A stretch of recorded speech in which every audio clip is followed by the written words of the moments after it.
Okay, let's actually move on to CAD Swiss franc here. Let's go to the 15 minutes.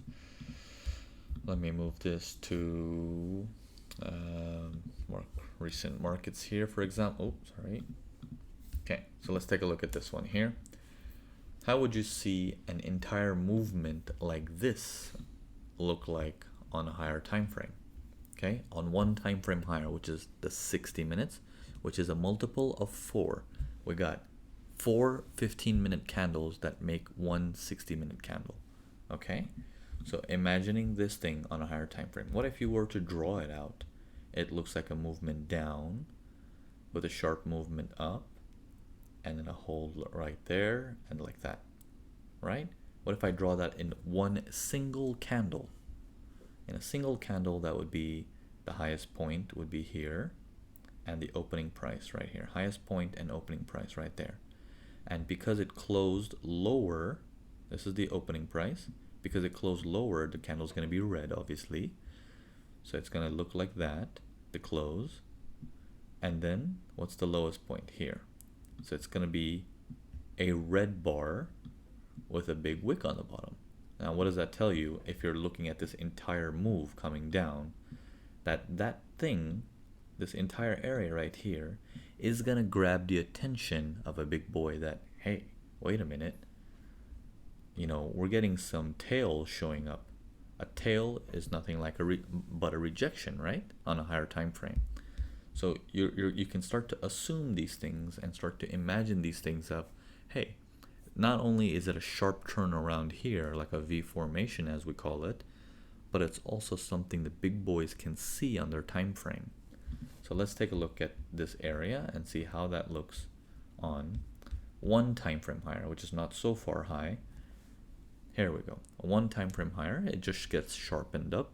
Let's go one more time frame higher, for example, just to give you just an example. It's not recommended we do this, but just for the sake of an example, notice it's just a candle, like we were drawing. It's a red bar, red candle, sorry, with a big tail on the bottom. Okay, so do a lot of practice with imagining how certain things would look like on a higher time frame and how a certain thing would look like on a lower time frame as well. Okay, so the reason why this is important, another explanation for that, is as you're looking at this as, you know, this looks like the markets are turning around for the big boys, but for the small fellas, you know, on the lower time frame, for a moment here, on a smaller time frame, everyone might be doing some sells in here, right? So it's something to keep track of. Obviously, the sells had begun from up here, and then, you know, opportunity drags more and more and more people into the sell side. Okay, so no one actually hits the sells from up there, but more hit it from here, even more, and most. Okay, so they get dragged into the sell side thinking that it's going, what about me? Okay, so keep that in mind. And let's do one more example here. Let's just use the same video. Let me go into, let's see, USD yen. Let's do that one. Okay, let me clear this one up. Let's go into the 4-hour charts, go recent area a little bit. Okay, take a look at this area here. Okay, on the 4-hour charts, that area and that area, I've circled it. Very minor pullbacks in the trend. Okay, let's imagine how that would look like one time frame lower. Let's go in. Okay, here we are, one time frame lower. Okay, a lot more data that can be read.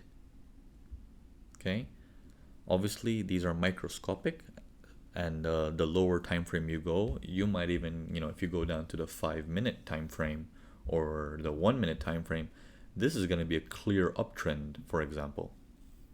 Okay, so you want to stay away from going into too many time frames and getting caught up into that. That's very dangerous, and it's not recommended. So in one of my webinars, I've mentioned this. It's like Google, you know, whatever you search for, you get. Okay, and that's not necessarily what you're looking for. Okay, all right, so don't go into too deep of a time frame. Just try to imagine, is there potential for me to get in? And then the MPA course will obviously assist you with what's a good trade, what's not a good trade, and stuff like that. So let's take a look at some more areas here. Take a look at this pullback here that makes higher high sequences, this uptrend here. Now this looks like a nice uptrend for the 60-minute guys. Now what is it to the 4-hour guys? Let's go into the 4 hours. Okay, for the 4-hour guys, for this down move, it's a temporary up move. Okay, it's not so dominant as it is this down move, but to the 60-minute guys, they might not notice this thing anymore because they're so caught up in the buy sequence. Or imagine the 15-minute guys, right? So that's why we talk about every time frame has its big boy above it. So keep that in mind. That's going to keep you safe. But most importantly, try to imagine how the universe below and above look at all times. Okay, here's an interesting one here. Okay, how do you think that looks on a higher time frame? Here we go. Let's take a look one time frame higher on the daily, which is a 6 times multiplier. Here we go. It's a quick down and then an up there, but it left a tail there. Now a tail so insignificant that we just look past it, right? But then on the 4 hours, it's not so insignificant. That's something. It's like a, it sticks out. It's a eyesore, right? Like it shows up in front of you really clearly. That can make people panic, right? So sometimes you just have to look at things as, what are the big boys seeing? Are they worried at all? If the big boys are not worried, neither should we. You always have to keep that in perspective, because you're trying to always go with the big boy for whoever your big boy is based on the time frame you're trading. Okay, don't forget that. So if you do not know that, again, time frame is going to be opened up for you in the MPA course if you haven't done it yet. If you have done it, then you know exactly what I'm talking about. Okay, so I hope this was all useful. I wanted to do some examples for you guys. I don't know where I'm going to put this in the core basics course, whether I'm going to put it in the beginning or towards the end. We'll see. But hope these examples are useful. And I look forward to seeing all of your progresses. Keep up the good work. Cheers.